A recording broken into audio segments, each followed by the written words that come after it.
बाजार बोलता है। इसमें एफआईएस का डेटा एक बार देख लेते हैं और एफआईएस के डेटा से आपको पता लग जाएगा कि क्या कुछ हो रहा मार्केट में। देखिए, एफआईएस ने कल भी खरीदारी की है। ये बहुत बहुत इंपॉर्टेंट डेटा है, वो इसलिए कि कल मार्केट में एक अच्छा खासा सेल ऑफ था और sell off IT stocks driven था। और अगर आप देखोगे तो आईटी इंडेक्स ड्रिवन जो सेल होता है ना, उसमें अच्छी चीज़ ये होती है कि एफआईएस की होल्डिंग अच्छी खासी होती है। और एफआईएस की होल्डिंग अगर उसमें से बिकी है तो बावजूद उसके उनकी बाइंग है। तो ये आप देखो 109 करोड़, ये 109 करोड़ किसी और दिन होता मैं नहीं बोलता कि 109 करोड़ बहुत छोटी फिगर है। ऑफ कोर्स छोटी फिगर है, लेकिन आप सोचो कि अगर कल आईटी स्टॉक्स में जिस तरह का कार्नेज था, अगर उसमें एफआईएस ने पार्टिसिपेशन किया, मान लो 1000 करोड़ 2000 करोड़ की सेलिंग भी की, उसके बावजूद वो नेट में प्लस में गए हैं। दैट मीन्स कि उन्होंने 2100-2200 करोड़ रुपए का माल कुछ तो खरीदा होगा ना, तभी वो नेट में गए हैं। तो नेट में उनकी अगर 109 करोड़ की बाइंग दिखी है तो ये बहुत रेलिवेंट है। 277 करोड़ की बाइंग डीआईएस करके ले गए, तो डीआईएस भी पीछे नहीं थे। यानी कि एफआईएस डीआईएस दोनों ने माल बेचा, लेकिन कुछ ऐसा माल खरीदा भी जो कि मार्केट में उनकी नेट पोजीशन को ग्रीन में ले गया। ठीक है, आगे बढ़ते हैं, एशियाई बाजारों पर आते हैं। एशियाई बाजारों में देखें तो इस समय आज जो कार्नेज है वो है, और उसका मैं रीज़न भी बताऊंगा कि आज कार्नेज एआई का है, लेकिन एआई का थोड़ा सा दूसरे सेक्टर्स पर भी आने लगा कार्नेज। कल डाउ जोन्स तो करीब 1.25% गिरकर बंद हुआ। शंघाई हैंसेंग निकाई करीब आधा से 1% नीचे हैं। कोस्पी में जरूर ग्रीन मार्क बना हुआ है। एक बार बढ़ने वाले शेयर्स देख लेते हैं, गिरने वाले शेयर्स देख लेते हैं। बढ़ने वाले शेयर्स में देखेंगे तो यहाँ पर इंजीनियर्स इंडिया करीब 13%, सिग्नेचर ग्लोबल करीब 4.5%, इंडसइंड ब्रांड करीब 4%, होनासा और किर्लोस्कर इंजीनियरिंग करीब 4% ऊपर है। ठीक है, आगे बढ़ते हैं। अब लूजर्स की बारी है। लूजर्स देख लेते हैं कौन से काउंटर हैं जो कि आज गिरे हुए हैं। बिरला सॉफ्ट करीब 12.5%, Muthoot finance, Shelley engineering, KPIT take और कोहेंस करीब 7.5 से 10.5%, ये सभी नीचे हैं। लेकिन अब जो असली बारी आती है कि आज मार्केट क्यों गिरा, क्यों एशियाई बाजार गिरे हुए हैं, क्यों हमारे ऊपर थोड़ी सी ओवरऑल आज सेलिंग दिख रही है। कल तक ओवरऑल सेलिंग नहीं दिख रही थी आपको, कल केवल आईटी इंडेक्स अलग खड़ा था, बाकी मार्केट अलग खड़ा था। आज ये दोनों तरफ दिख रहा है। क्यों? क्योंकि एआई का असर कुछ दूसरे सेक्टर्स पर भी पड़ना शुरू हो गया है। फॉर एग्जांपल एशियाई बाजारों में आज logistic, realty brokers, real estate के जो ब्रोकर्स हैं और फाइनेंशियल जो कंसल्टेंसी वाले बिजनेस में, उन शेयरों में गिरावट देखने के लिए मिल रही है। ये सारे शेयर पिट रहे हैं। अब ये माना जा रहा है कि इन सेक्टर्स में एआई की एंट्री होने से वहाँ पर बहुत सारे लोगों के बिजनेस डिसरप्ट होंगे। अविनाश सर, अभी तक ये मामला एआई का जो था वो आईटी तक सीमित हो रहा था, लेकिन अब धीरे धीरे इसका असर देखने के लिए मिल रहा है। मैं अभी 3-4 दिन पहले एक चीज़ और पढ़ रहा था कि वेल्थ मैनेजमेंट की कंपनियां जिन्होंने आईटी में भर भर के शेयर ले रखे थे, उनके शेयर पिटने लगे ग्लोबल फ्रंट पर, क्योंकि उनका जो वेटेज था वो आईटी कंपनीज पर ज़्यादा था। तो सर, कौन से ऐसे सेक्टर्स हैं जो थोड़े बहुत या ज़्यादा वल्नरेबल हैं, यानी थोड़ा एआईज को लेकर ज़्यादा पिट सकते हैं, और कौन से सेक्टर आपकी नज़र में ऐसे हैं जिन पर कोई खास असर नहीं पड़ेगा? देखिए, मुझे लगता है कि विवेक, आपने सही कहा है कि एआई का जो इम्पैक्ट है वो आईटी सेक्टर पे नहीं, बट इवन मैन्युफैक्चरिंग सेक्टर्स पे होगा। और मैन्युफैक्चरिंग सेक्टर्स में सारे सेक्टर्स, जैसे कि सीमेंट है, ऑटो है, इनफैक्ट रेलवे और डिफेंस में भी अभी एआई का काफी यूज होता है।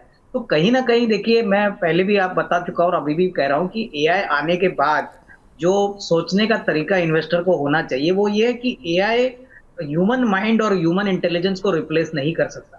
तो कहीं ना कहीं एआई विल बी फैसिलिटेटर, खर्चे कम कंपनी करेगा। मान के चलिए कोई कंपनी कॉल सेंटर चला रही है या कोई बैंक का कॉल सेंटर का स्टाफ रखती है इन्वेस्टर अपने क्लाइंट से बात करने के लिए, तो आगे ऐसा माहौल होगा कि कोई रोबोट या कोई चैटबॉट कस्टमर से बात करेगा और किसी को लगेगा कि कोई इंसान ही उससे बात कर रहा है। तो कहीं ना कहीं इम्पैक्ट डेफिनेटली आएगा। शॉर्ट टर्म में लोग ये सोचेंगे कि बिजनेस कम होगा, बट ऐसा नहीं होगा।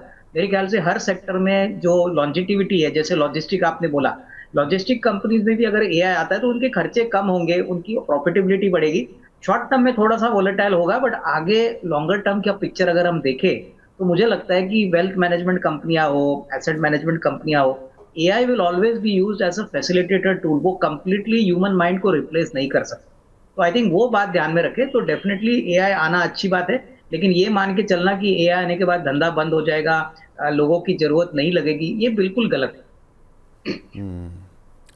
सर, आज लॉजिस्टिक शेयर पिटे हुए हैं एशियाई बाज़ारों में, और जो ये ब्रोकिंग कंसल्टेंसी, जहाँ जहाँ पर थोड़ा लगता है कि यहाँ पर एआई की ही कंसल्टेंसी काम आ जाएगी, उनके इस तरह के टूल्स हैं। तो ये जो लॉजिस्टिक शेयर हैं, जैसे हमारी यहाँ भी जो कंपनीज़ हैं, फॉर एग्जांपल गति, ब्लू डार्ट, वीआरएल लॉजिस्टिक्स, और जो रियल्टी ब्रोकर्स हैं 99 एकर्स और दुनिया जहाँ के जो प्रॉपर्टी वाले जो शेयर्स हैं, इसमें इन्फो एज का भी एक पार्ट आता है। तो सर, ऐसी कंपनियों पर क्या करें आज? नहीं, देखिए जो भी कंपनीज आपने बताई है विवेक, मुझे लगता है कि देखिए डेफिनेटली शॉर्ट टर्म में हो सकता है कि एआई आने के बाद कहीं लेवल के एंट्री लेवल जॉब या कोई बेसिक मामूली काम करने वाला जो एम्प्लॉय है उसकी जरूरत नहीं लगेगी।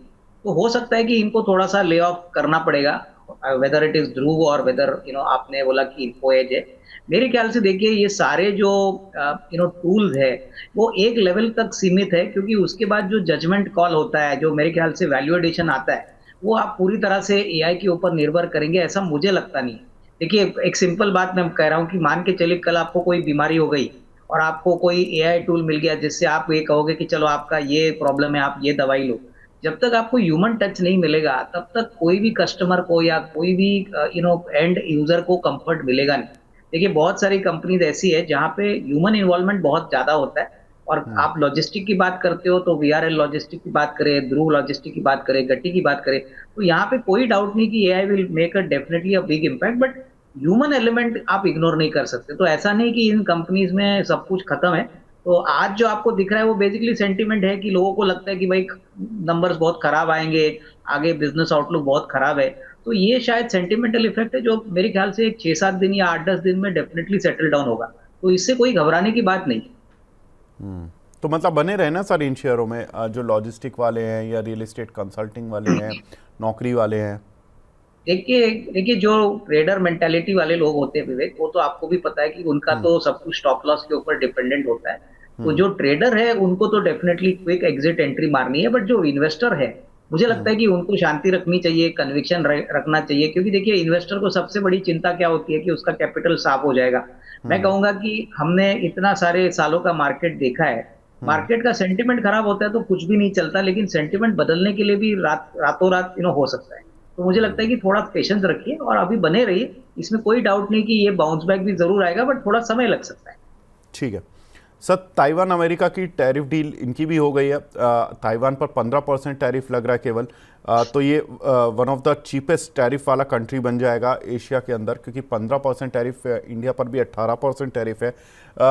लेकिन उसमें उनके साथ भी वही डील है कि 99% of the American goods will get access in Taiwan, मतलब कि अमेरिका के 99% प्रोडक्ट्स को ताइवान में फ्री एंट्री मिल जाएगी।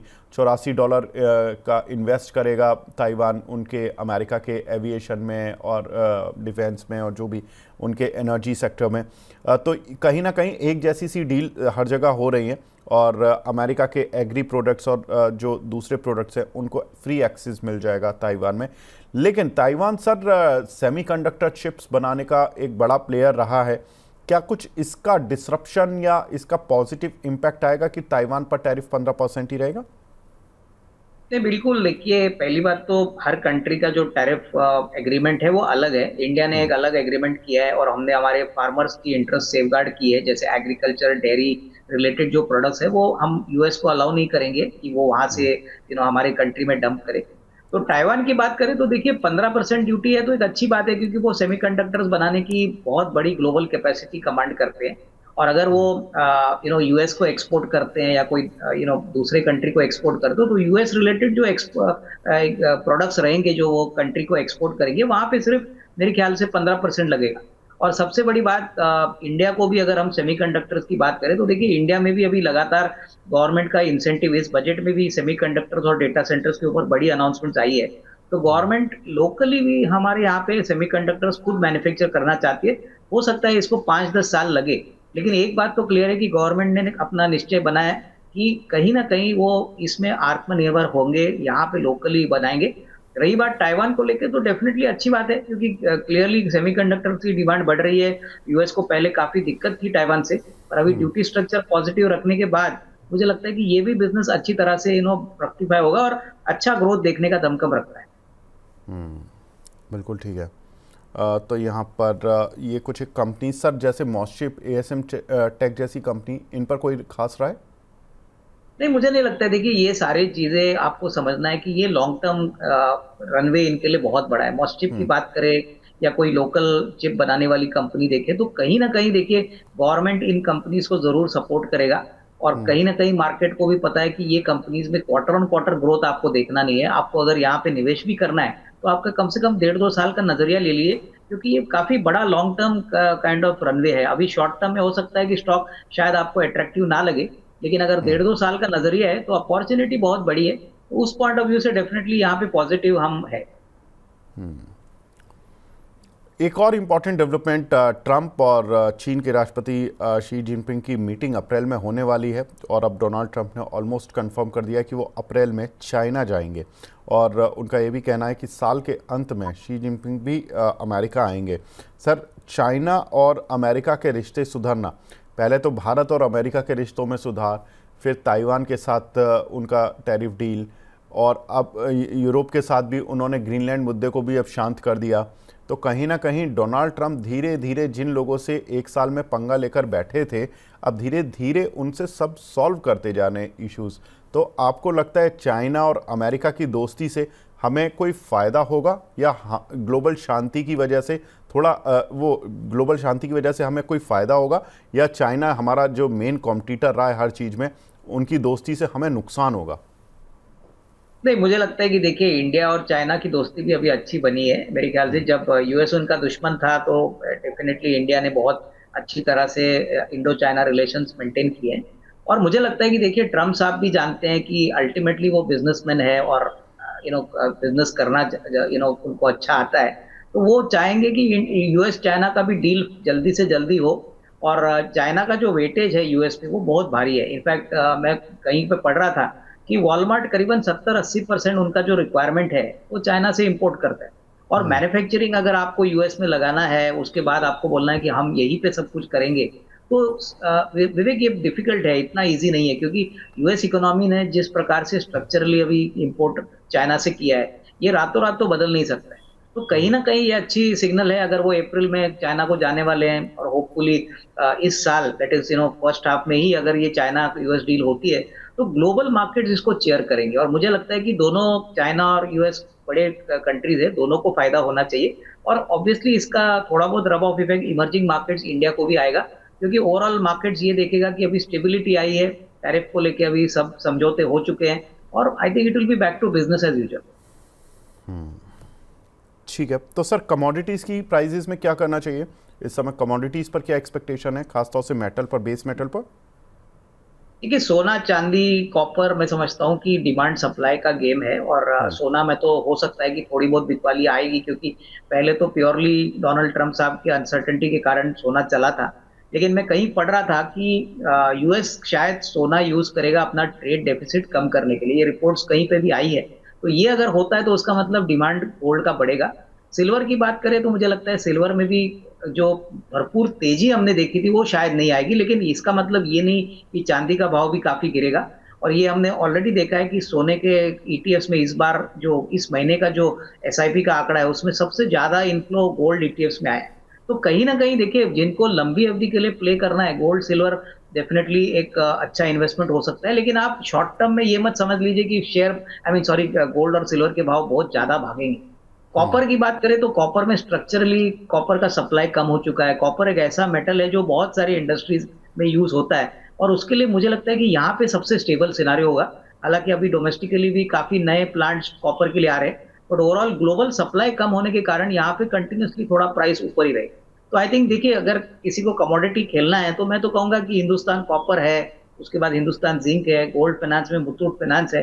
तो आपको सोच समझ के डेफिनेटली यहाँ पे निवेश करना चाहिए, बट टाइम फ्रेम थोड़ा मीडियम टू लॉन्ग टर्म रखें। ठीक है। तो यहाँ पर टाइम फ्रेम थोड़ा सा देखना पड़ेगा। गोल्ड और सिल्वर की कीमतों में सर भारी उतार चढ़ाव भी देखने के लिए मिल रहा है। जहाँ कल एक समय तेजी थी, फिर मंदी आ गई, 2,37,000 पे सिल्वर MCX पर आ गई, अब फिर 6,000 रुपये ऊपर है। गोल्ड भी जो 1,52 के करीब आ गया था वो 1,54 है। सर ये जो हिंदुस्तान जिंक जैसे आपने बताया अभी, और ये जो गोल्ड फाइनेंस की कंपनी है फॉर एग्जाम्पल मन्नापुरम, मुथूट, इनमें कुछ करना है? देखिए आज तो मुथूट फाइनेंस में बिकवाली है क्योंकि गोल्ड की कीमतें थोड़ी सी करेक्ट हो चुकी है, लेकिन मैं कहूंगा कि देखिए स्ट्रक्चरली मुथूट फाइनेंस ने तीसरी तिमाही बहुत ही बढ़िया दिखाई है। 2,200 करोड़ की कंपैरिजन में 2,650 करोड़ का प्रॉफिट आया है। और सबसे बड़ी बात इस कंपनी की है कि देखिए इंडिया में गोल्ड फाइनेंस कंपनीज गिने चुने हैं, मन्नपुरम है, मुथूट है, छोटे मोटे प्लेयर्स है, लेकिन ये सबसे बड़े हैं। और गोल्ड फाइनेंस में क्या होता है कि गोल्ड जो एसेट ये लेते हैं कस्टमर से, इसमें जो श्योरिटी और स्टेबिलिटी होती है वो बहुत बढ़िया है। इस धंधे में कभी बैड डेट्स होते नहीं, नेट एनपीए का सवाल होता ही नहीं है, क्योंकि सोना जिस प्रकार से वो लेते हैं उसका वैल्यू नॉर्मली बढ़ता ही है। और मुझे लगता है कि गोल्ड फाइनेंस कंपनी शायद तीसरे तिमाही तो हो चुकी है, चौथा तिमाही भी इनके लिए काफी अच्छा रहेगा। इस बार बारिश अच्छी हो चुकी है, रूरल इंडिया डिमांड हो चुका है, प्लस रेट कट्स हो चुके हैं। तो कहीं ना कहीं अगर आपका लंबा निवेश करने का विचार है तो देखिए जब ऐसी कंपनीज आपको थोड़ा सा निचले लेवल पे मिलती है तो आपको थोड़ा सा यहाँ पे एक्यूमुलेट करना चाहिए। मैं समझता हूँ मुथूट फाइनेंस एक अच्छा विकल्प हो सकता है, बट मोस्ट इंपॉर्टेंटली ये शॉर्ट टर्म नहीं, कम से कम 12 to 15 मंथ्स का टाइम फ्रेम लेके अगर आप निवेश करें तो अच्छा पैसा बन सकता है। ठीक है, तो यहाँ पर गोल्ड सिल्वर से जुड़ी कंपनी पर भी राय रख दी है सर ने। सर अमेरिका ईरान टेंशन घटने से तेल कीमतों में भी थोड़ी नरमी आने लगी है, और डोनाल्ड ट्रंप ने कहा है कि हमारी ये जो बातचीत है ईरान के साथ ये महीने भर चलने वाली है, जिसकी वजह से अब लोगों को लग रहा है कि जो एक हो रहा था कि दोनों तरफ की सेनाएं लड़ जाएंगी और बहुत तेज मतलब युद्ध या एस्केलेशन कम से कम हो सकता है, तो वो फिलहाल एस्केलेशन शायद टल गया है, ऐसा मान सकते हैं। हालांकि डोनाल्ड ट्रंप और ईरान दोनों ही बड़े सेंसिटिव हैं, बड़े ही कुछ भी स्टेटमेंट आ जाता है दोनों की साइड से, लेकिन फिलहाल बातचीत के मुद्दे पर आ गए। तो ये क्रूड ऑयल में जो एक प्रीमियम चल रहा था टेंशन की वजह से, वो प्रीमियम घटता हुआ दिखाई दे रहा है, और WTI क्रूड करीब $63 के पास आ गया, जो कि ऑलमोस्ट 68-70 की तरफ बढ़ने लगा था। सर कैसे देख रहे हो क्रूड ऑयल मार्केट को और उससे जुड़ी कंपनियों को? नहीं देखिए ये बात आपने सही कही कि ईरान और यूएस की जो बातें हो रही है, मार्केट को लग रहा है कि कहीं ना कहीं कोई डील हो जाएगी जहां पे पीसफुली इस मैटर को रिजॉल्व किया जाएगा।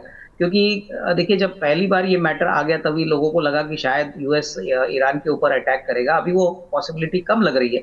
रही बात क्रूड, अगर 60 और $63 के बीच में रहता है तो सबसे बड़ा बेनिफिट तो ऑयल मार्केटिंग कंपनीज पे होगा, जैसे कि HPCL है, BPCL है, IOC है। मैं समझता हूँ अपस्ट्रीम कंपनीज के लिए दिक्कत होगी, क्योंकि ऑयल की कीमतें बढ़ती नहीं है तो ONGC के नंबर्स अच्छे आएंगे। इनफैक्ट Q3 के नंबर्स भी कोई इतने खास आए नहीं है। सलान एक्सप्लोरेशन, ऑयल इंडिया, ये कंपनीज तो मुझे लगता है अभी नियर टर्म में थोड़ा सा नेगेटिविटी आ सकता है, but oil marketing companies will do well. और उसके बाद जो दूसरी कंपनी है जैसे कि लुब्रिकेंट कंपनीज है, गल्फ ऑयल है, उसके बाद पेंट कंपनीज है, उसके बाद कार्बन ब्लैक बनाने वाली कंपनी है, केमिकल कंपनियां है, तो यहाँ पे मुझे लगता है कि आपको एक अच्छा पॉजिटिव रुझान दिख सकता है। इनफैक्ट एयरलाइन स्टॉक्स में भी आपको फोकस करना चाहिए, क्योंकि ऑलमोस्ट 60-65% खर्चा तो उनका फ्यूल का होता है। तो अगर तेल की कीमतें कम रहती है तो एयरलाइन कंपनीज को भी आप अच्छा एक पॉजिटिव रुझान से देख सकते हो। तो ओवरऑल इकोनॉमी के लिए एक अच्छी बात है कि क्रूड के प्राइसेस जब कम होते हैं तब इन्फ्लेशन भी कम होता है, तो वो मेरे ख्याल से मैक्रो लेवल पे एक काफी पॉजिटिव डेवलपमेंट है। ठीक है सर, बांग्लादेश के चुनावी रिजल्ट आने लगे हैं, और अब Tarique Rahman set to get PM post as BNP returns to power after 20 years. अभी थोड़ी देर पहले की ही खबर है ये। और सर यहाँ पर बिल्कुल अब ये लगभग 20 साल बाद उनकी पार्टी जीत रही है, और उनकी मदर पहले इलेक्शन लड़ रही थी, फिर उनकी डेथ हुई, फिर उनके बेटे को जो कि एक्साइल मोड में चल रहे थे 17 साल बाद, वो बांग्लादेश में आए और फाइनली अब वो सरकार बनाने की स्थिति में आ रहे हैं। सर एक तरह से बांग्लादेश में तख्ता पलट बार बार हो रहे हैं और पार्टीज़ आ रही हैं और सरकारें बना रही हैं, ऐसे में कुछ इम्पैक्ट हमारे इंडिया पर पड़ेगा, क्योंकि अदानी ग्रुप, डाबर ग्रुप और कुछ एक हमारी FMCG कंपनीज़ का बिजनेस वहाँ से था। दूसरा कि उनकी टेक्सटाइल पॉलिसी हमारे टेक्सटाइल को बहुत कंपटीशन देती है अमेरिका और यूरोप में, तो अगर वहाँ पर स्टेबल गवर्नमेंट आती है, स्टेबिलिटी आती है, तो क्या हमारी टेक्सटाइल कंपनियों को कुछ टक्कर मिलेगी? कैसे इस इक्वेशन को देखें सर? नहीं, देखिए पहली बात तो तारिक अहमद साहब अगर जीतते हैं तो मुझे लगता है कि एटलीस्ट रिपोर्ट्स ये सजेस्ट करते हैं कि वो इंडिया के साथ अच्छा रिलेशनशिप मेंटेन करेंगे, जो अभी तक थोड़ा सा वोलेटाइल रिलेशनशिप था। अभी इलेक्शंस होने के बाद मुझे लगता है कि वो भी जान जाएंगे कि इंडिया के साथ उनको डेफिनेटली दोस्ती करने में ही फायदा है। और अगर उन्होंने कोई ऐसी कमेंट्री दी या मान के चलो कि वो यहाँ पे इंडिया में आते हैं, मुझे लगता है कि ये सारी बातें डेफिनेटली मार्केट्स आगे डिस्काउंट करेगा। बट अभी फिलहाल जो टेक्सटाइल कंपनीज की आपने बात की, देखिए पीयूष गोयल साहब ने क्लियरली कहा है कि जो थोड़ा बहुत बेनिफिट बांग्लादेश एक्सपोर्टर को मिलता है वो हमको भी मिलेगा। अगर हम यूएस के यान के साथ काम करेंगे तो हमको भी वो बेनिफिट मिलना चाहिए। और मुझे लग रहा है कि देखिए यूएस मार्केट काफी बड़ी अपॉर्चुनिटी है इंडियन एक्सपोर्टर्स, जैसी कंपनियां की बात करें तो गोकुलदास है, अरविंद है, इंडो काउंट है। तो बहुत सारी इंडियन कंपनीज का एक वेल एस्टेब्लिश क्रेडेंशियल है, एक रेपुटेशन है। तो मार्केट में डेफिनेटली कंपटीशन होता रहेगा, लेकिन ये जो टैरिफ अभी रिवाइज्ड आया है यूएस की तरफ से, ये इंडियन टेक्सटाइल कंपनीज को बहुत बेनिफिशियल होगा। और इनफैक्ट इंडियन गवर्नमेंट ने भी बहुत कंसेशंस इस सेक्टर को दिए, क्योंकि ज्यादातर एम्प्लॉयमेंट टेक्सटाइल सेक्टर में होता है। तो मुझे लगता है कि एक दो क्वार्टर्स के नंबर्स के वेट करेंगे। मुझे लगता है नंबर्स आएंगे तो दैट विल बी द सबसे बड़ा प्रूफ रहेगा कि इंडियन कंपनीज कितनी बेनिफिट हो चुकी है, कितना धंधा बढ़ा है। बट ओवरऑल हमको नहीं लगता है कि ये प्योरली बांग्लादेश का टेक्सटाइल ट्रेड एग्रीमेंट होने के बाद इंडियन कंपनीज को कोई दिक्कत होगी। तो I think we'll have to wait and watch, but definitely हम टेक्सटाइल कंपनीज इंडिया से काफी पॉजिटिव है। सर, जो आपने बात बताई कि पीयूष गोयल वाली, जो उन्होंने बोला कि हम भी अमेरिका के साथ ऐसी डील कर लेंगे। हम अभी तक तो खुद कॉटन और यान के एक्सपोर्टर थे, ऐसे में हमें इंपोर्टर बनना पड़ेगा? नहीं, सिलेक्टिवली होगा। देखिए हर हर कंपनी शायद उसको एग्री ना करे, बट डेफिनेटली इसमें उन्होंने कहा है कि हमको भी ये कंसेशन मिलेगा, ऐसा नहीं कि हमको नहीं मिलेगा। और पूरी तरह से तो देखिए इंडिया तो कॉटन यान का एक्सपोर्टर है, कॉटन का बड़ा प्रोडक्शन भी यहाँ पे इंडिया में होता है। तो सारे कंपनीज को पिक एंड चूज करना पड़ेगा। मुझे नहीं लगता है कि सारी कंपनीज इस ऑप्शन को अप्लाई करेगी। जहां पे अपॉर्चुनिटी आएगी वहां पे वो करेंगे। मुझे लगता है कि देखिए ये मामला तो इंडिविजुअली कंपनीज को ही लेना पड़ेगा कि उसमें उनका कितना फायदा है, उसमें कितना उनका रियलाइजेशन बनता है और प्रॉफिटेबिलिटी क्या है। तो ये डेफिनेटली ऐसा नहीं है कि इंडियन यान और कॉटन एक्सपोर्ट्स जो है वो बंद हो जाएंगे, तो ऐसा तो नहीं लग रहा है। बिल्कुल ठीक है। सर, कुछ एक रिजल्ट्स पे बात करता हूँ, क्योंकि हमने देखा कि कुछ mid cap small cap companies में स्पाइस जेट, जहाँ पर कि रिजल्ट्स आए, रेवेन्यूज़ में करीब 14% का जंप देखने के लिए मिला। एबिटा लॉस रहा कंपनी का करीब 128 करोड़ का, as compare to loss of 81 करोड़। और एबिटार जो होता है उसमें करीब 20.5% का जंप देखने के लिए मिला, 105 करोड़ आया as compare to 87 crore. EBITDA margin 40 basis point बढ़े हैं, 7.4% आए हैं एज़ कम्पेयर टू 7%। हाँ, नेट लॉस आया कंपनी को 261 करोड़ रुपए का as compare to profit of 20 करोड़। सर, कहीं ना कहीं ये जो लॉस की फिगर है ये स्पाइस जेट में ये थोड़ा सा प्रॉब्लम दे रही है निवेशकों को, और उसकी स्थिति भी है कि वो टूट के शेयर काफ़ी नीचे भी आ चुका है। अब बताएं सर, स्पाइस जेट का भविष्य क्या है? मतलब ड्यूओपोली वाले मार्केट में, या एक तरह से कह सकते हैं कि कुछ एक जहां पर कि एक कार्टलाइजेशन है कि 5-6 प्लेयर हैं, बहुत ज़्यादा प्लेयर हैं नहीं, 20 रुपये पर शेयर चल रहा है, इसमें कोई उम्मीदें हैं निवेशकों को? देखिए मेरे ख्याल से स्पाइस जेट एक ज्यादातर ट्रेडिंग स्टॉक ही बना है, क्योंकि फंडामेंटल्स की बात करें तो देखिए थोड़ा समय लगेगा कंपनी को प्रॉफिटेबिलिटी वापस ब्लैक में आने के लिए। और जिस प्रकार का उनका जो कामकाजी मुनाफा यानी इबिटा 105 करोड़ है, देखिए विवेक ये बहुत ही मामूली है। अगर स्पाइस जेट को सारे लॉसेस कवर करने हैं और अच्छा कैश फ्लो जनरेट करना है, तो मुझे लगता है कि ये जो एब्सोल्यूट इबिटा है वो कम से कम 5 या 10 गुना बढ़ना चाहिए, तभी मार्केट्स को थोड़ा कॉन्फिडेंस होगा। और जिस प्रकार से अभी एविएशन मार्केट आपने कहा कि देखिए एयर इंडिया और इंडिगो ये सबसे बड़े प्लेयर है। एयर इंडिया तो अभी भी लॉस मेकिंग है।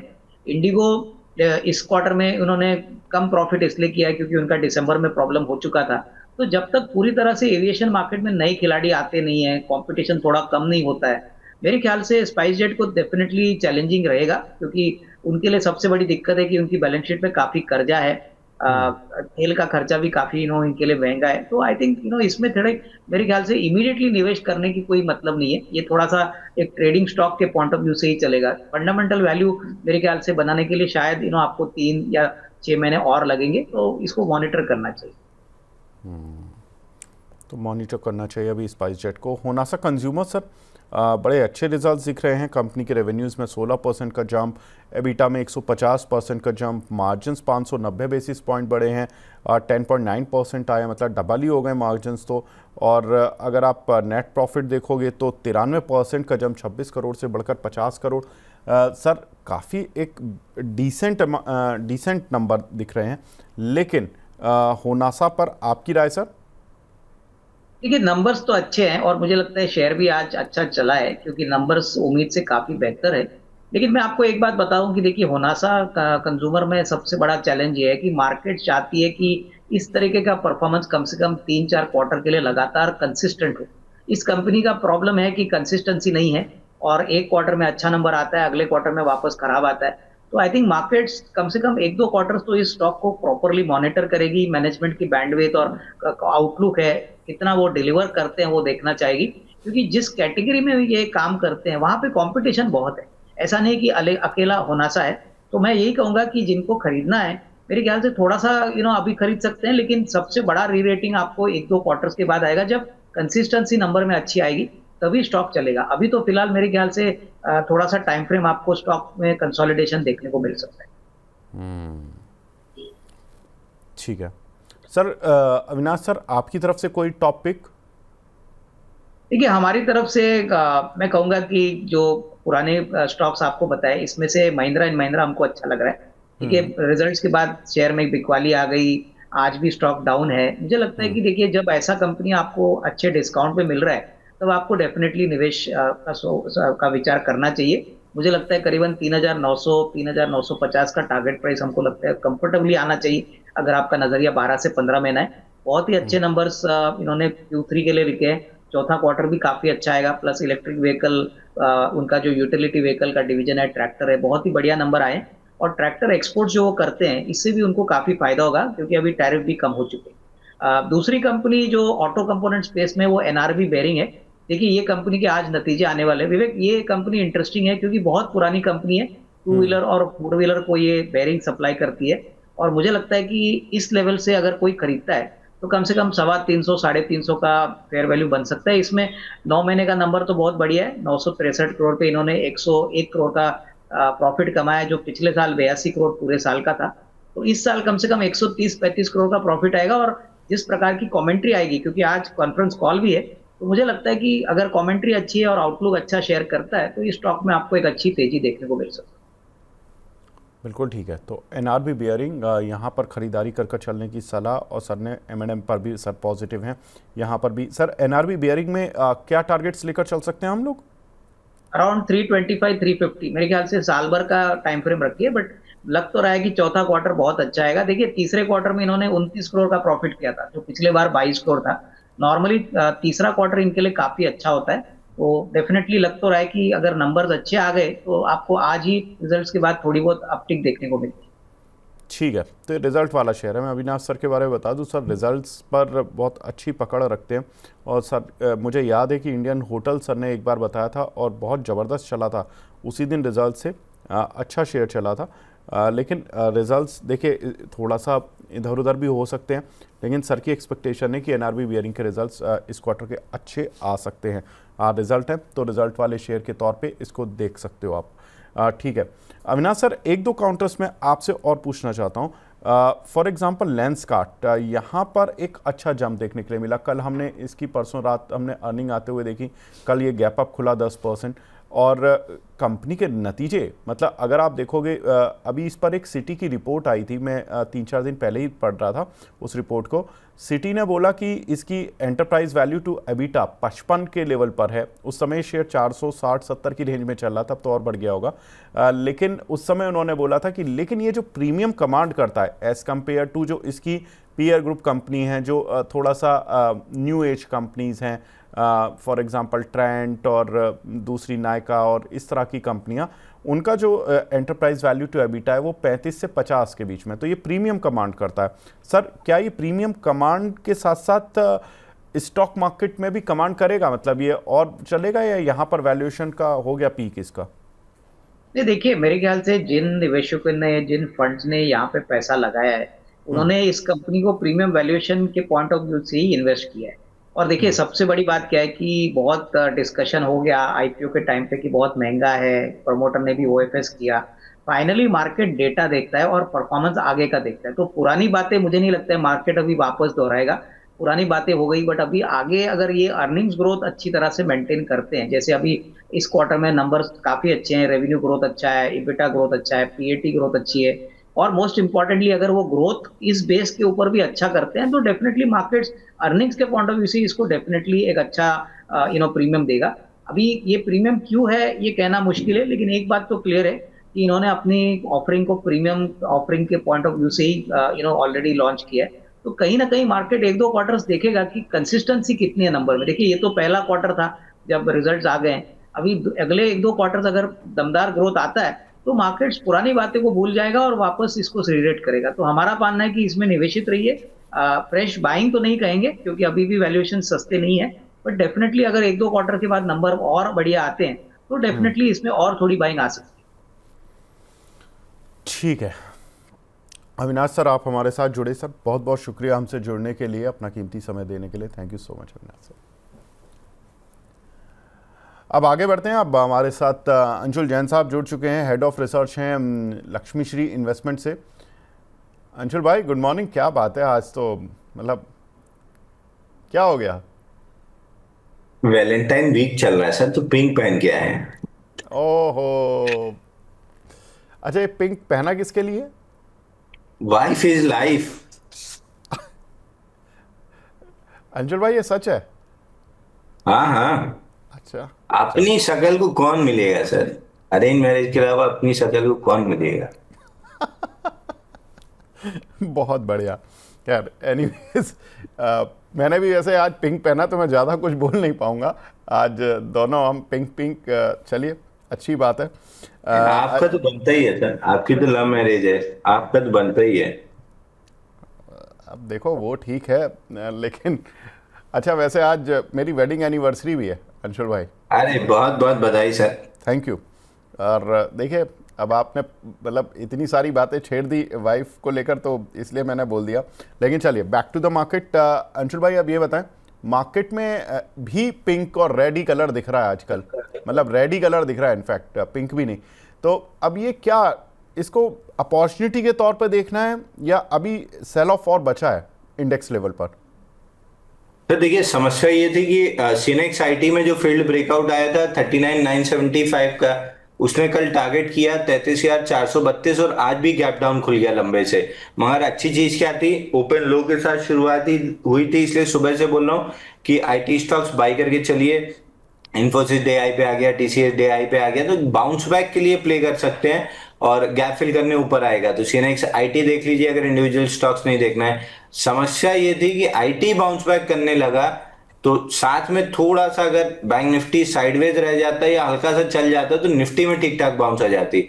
अब हो ये रहा है कि आईटी चलना स्टार्ट कर रहा है, मेटल साइडवेज है और बैंक निफ्टी गिरना स्टार्ट कर दी, तो इंडेक्स लेवल पे, निफ्टी लेवल पे फिर वहीं मतलब जहां खड़े थे वहीं खड़े हैं। आईटी चलना चालू किया तो बैंक गिरना चालू कर दिया, बैंक चलेगा तो आईटी गिरना चालू कर देगा। तो निफ्टी पे इसलिए बार बार ये क्लियर था कि रिलेटिव वीकनेस है, अगर शॉर्ट बना तो निफ्टी पे बनेगा, लॉन्ग बना तो बैंक निफ्टी पे बनेगा।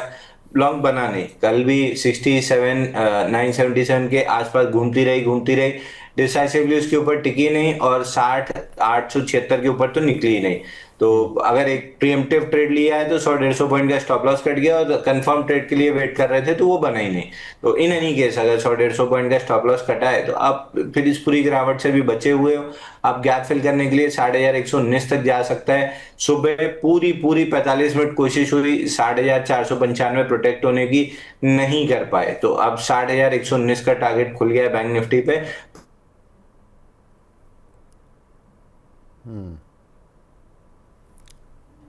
आज अंशुल भाई का संपर्क, रेयर होता है कि इनका संपर्क टूट जाए, लेकिन लगता है इंटरनेट कनेक्शन आज साथ नहीं दे रहा अंशुल जी का। एनीवेज मार्केट में अभी इस समय अभी रिकवरी के चांसेस बने थे, लेकिन अब बैंक निफ्टी साथ नहीं दे रहा, जैसा अंशुल भाई बोल भी रहे थे।